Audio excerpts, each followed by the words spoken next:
So, you want to get filthy rich with programming just like me? You've come to the right place. I'm gonna give you 5 ways to do that. And I'm even going to tier rank them from S tier to F tier. I'm gonna rank these methods based on realism, how likely you are to actually make money, effort, how much work it takes, money potential, how much money can you make, time to first dollar, how fast can you start earning money, and luck, because anybody can get rich if they're lucky. Number 1, bug bounties. Bug bounties are pretty cool because you get paid to tell companies that they suck at security. Yeah, that's literally it. Companies like Google, Meta, Microsoft have their own bug bounty programs, but there are also dedicated platforms like HackerOne and BugCrowd where you can do bug bounties for other companies and open source technologies. But how would I rank this? For realism, Google has paid out $81,933,423 since 2010, and one person has earned $605,000 for finding one vulnerability, and that's nothing compared to Apple. Apple will pay you a maximum of $2 million for finding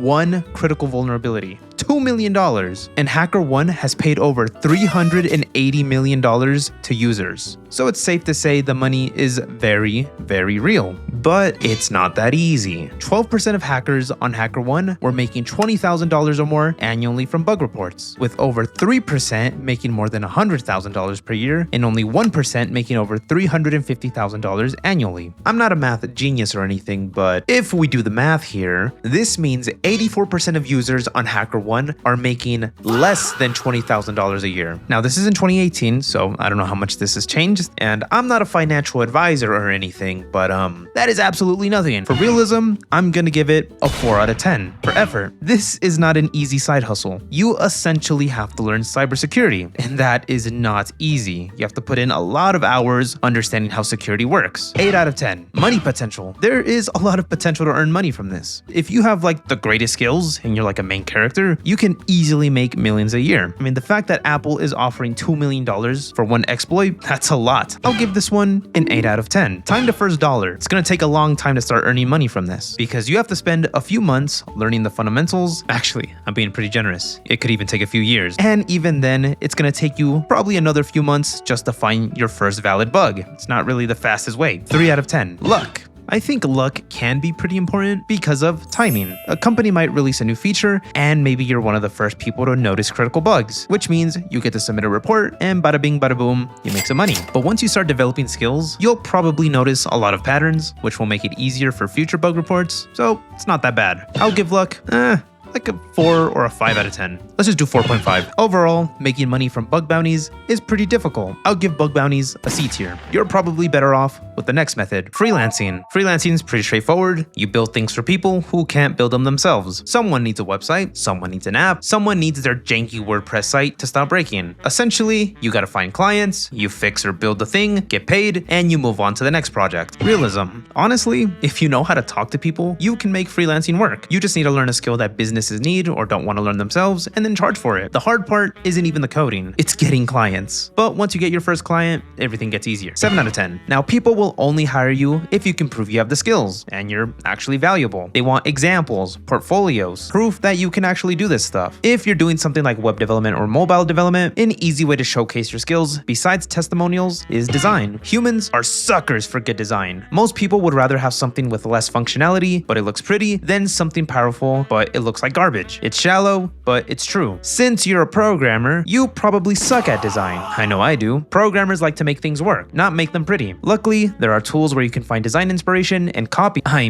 ethically reference for your own projects. An amazing tool for design inspiration that will fix your skill issues is today's sponsor, Mobbin. That's right, it's Mobbin time. Mobbin has over 500,000 screens from 1,200 plus top apps and websites. This includes animations, UI elements, and user flows. You can search for specific things like the storefront page, pricing page, or checkout pages. You can even search by styles. You can type in something like fun, bold, or minimalist, and Mobbin will show you designs that match. Big companies spend millions of dollars trying to figure out what good design looks like, so why not take advantage and learn from that. They've already done the hard part for you. Over 2 million designers and developers use Mobbin for exactly this reason. For freelancing, you can create portfolio projects using designs from their library, and when you're pitching to clients, show them mockups and say, here's my vision for your business. I base this on how Uber and Nike do it. Business owners don't know good design, but they do know big brand names. So when you can reference companies that they've actually actually heard of, you sound legit, which means they're more likely to hire you and you can make that sweet, delicious money. Mobbin is free to start. If you want to check it out and start making beautiful projects, you can click the link in the description. Effort. The technical side is pretty obvious. You got to learn the skills you want to freelance with and get good at them. The part that catches people off guard is everything else. You're essentially self-employed, which means you got to handle everything. You got to be your own salesperson, since you got to get clients. If you're making websites or mobile apps, you got to be your own designer. And since you're self-employed, you are the boss. It's all on you to get work. To be fair, none of that is rocket science, but it's still a lot of effort on top of the actual development work. 9 out of 10. Money potential. Freelancing has a lot of potential if you go about it the right way, because you can start off by taking small projects alone, and then you can slowly develop a team and then slowly turn it into an agency, which turns it into an actual business. And at that point, you're not making pennies, you're making real money. 9 out of 10. Time to first dollar. I mean, technically, you could offer your services for $1 and you'll probably get something fast, so 10 out of 10.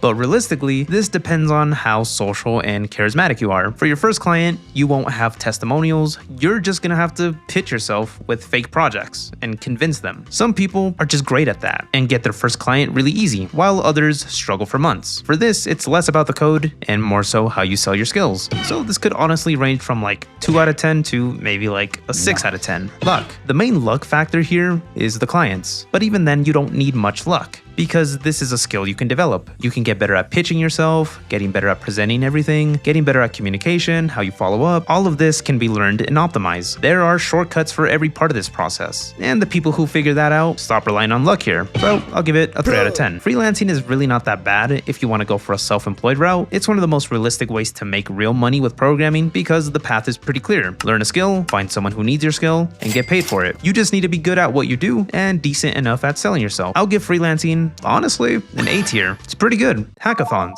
A hackathon is a competition where you build something in a very short time. They can be as short as 24 hours or even as long as a week or a month, but usually it's a weekend. And most of these hackathons are completely free to enter. Some are in person at universities, conferences, or they're even hackathons hosted by companies. There are also hackathons that are fully online if you don't want to touch grass, which I get. Basically, you show up, form a team, or you do it by yourself, you build something as fast as you can, you pitch it to judges, and hopefully win something. Realism. Getting rich off hackathons alone. I guess it's possible. The prize money from a hackathon can range from a few $100 to thousands of dollars. And if you have a team, you have to split the money. Most hackathons don't even give cash. You might win a laptop, some API credits, maybe a tablet, which is cool. But for realism, for making money, you're probably not gonna get rich off this. 4 out of 10. Effort. Every hackathon is a sprint. You'll have to do a weekend of intense work for a chance to win. And it's the same process, coming up with an idea, coding a demo, and writing a pitch. Yeah, you can get more efficient over time by maybe building starter kits and reusable templates, but it's still a grind every single time with no guaranteed return. 6 out of 10. Money potential.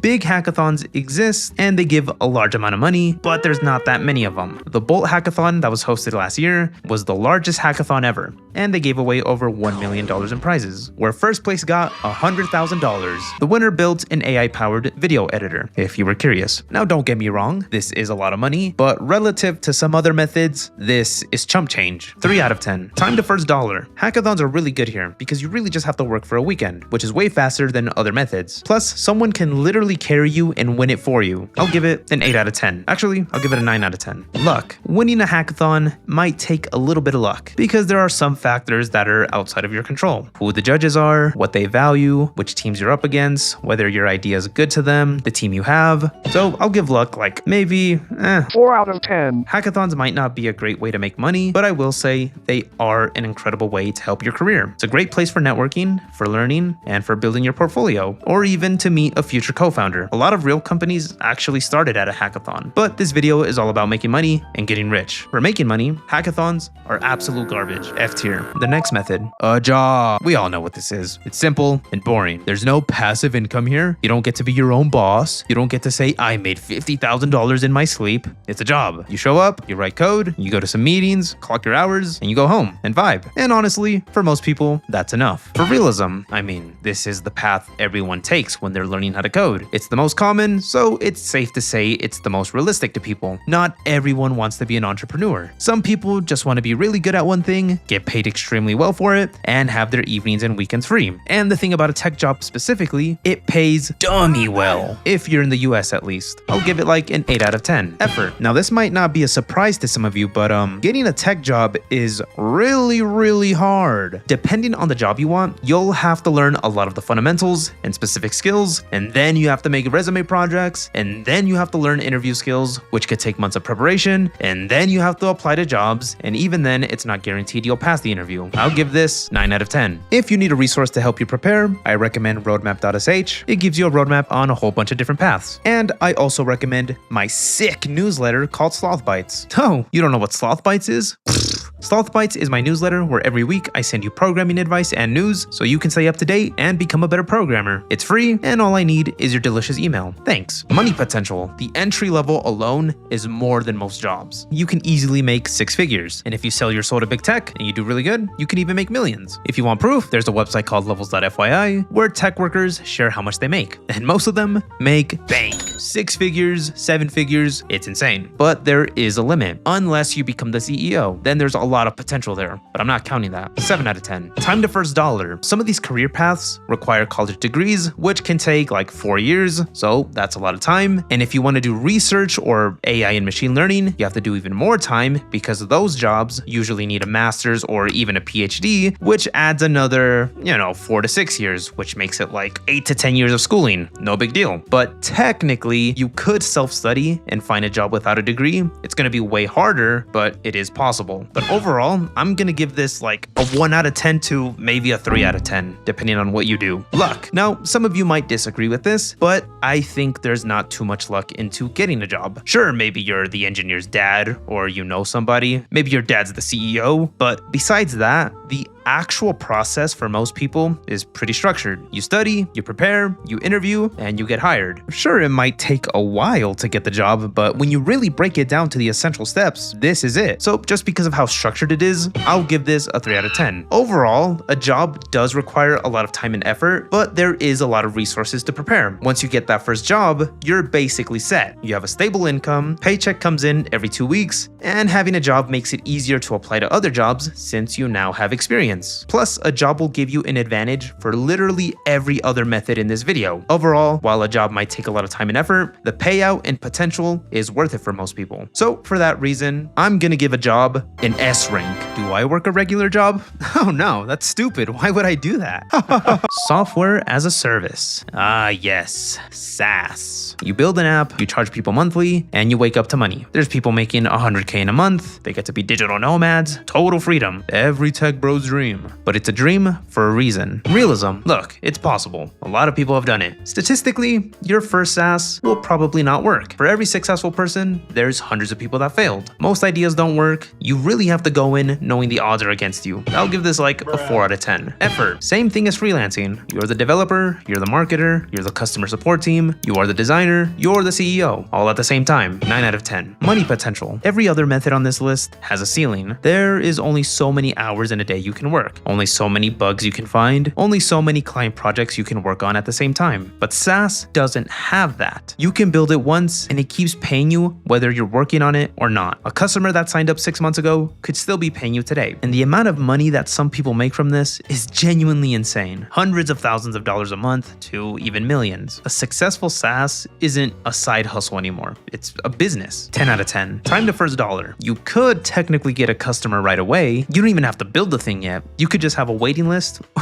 or even just a Stripe link. You just need the right idea. So time to first dollar, I'll give it like a 4 out of 10. Luck. I feel like a SaaS might be the most luck dependent method here because it really depends on your idea and how you execute it. You can increase your surface area of luck by shipping more and building in public, but even then you cannot engineer virality. And the timing of when you build something matters more than most founders want to admit. Anyone that tells you that luck has nothing to do with a successful SaaS SaaS are lying to you and are probably selling a course. I would give luck like an 8 out of 10. A SaaS is unlike anything else on this list. The failure rate is crazy high and the effort you have to put in is insane. But if you do pull it off, it's the closest thing to passive income and financial freedom a programmer can get. Honestly, I would recommend building a SaaS as a side project while your tech job pays the bills. That's how most successful founders did it. Now, because of the risk and effort this takes, I can't really give it an S tier or an A tier. I'm gonna give it a B tier. These tiers don't even matter that much anyways. Just go make money or don't. That's cool too, not my problem. See you in the next video. Bye.